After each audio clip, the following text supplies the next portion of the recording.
Andrej, čau.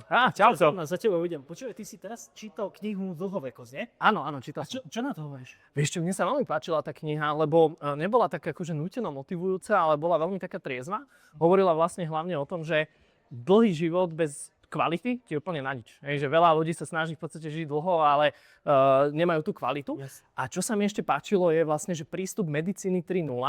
Neviem, či si už počul? Nie. No, medicína 2.0 je klasika, že riešiš problémy, keď už sú. Hej? A medicína 3.0 je vlastne v tom zaujímavá, že predchádzaš, je tu prevencia a predchádzaš tým najčastejším chorobám, na ktoré ľudia štatisticky umierajú. A vlastne keď im predchádzaš, tak by si akože nemal zomrieť, hej, teoreticky nejakú dlhšiu dobu. Aha, a ktoré sú to tie problémy? Vieš čo, je to také, že rakovina, je tam Alzheimer, kardiovaskulárne, cukrovka tam je, hej, čiže týmto stačí vlastne predchádzať a mal by si akože štatisticky žiť dlhšie.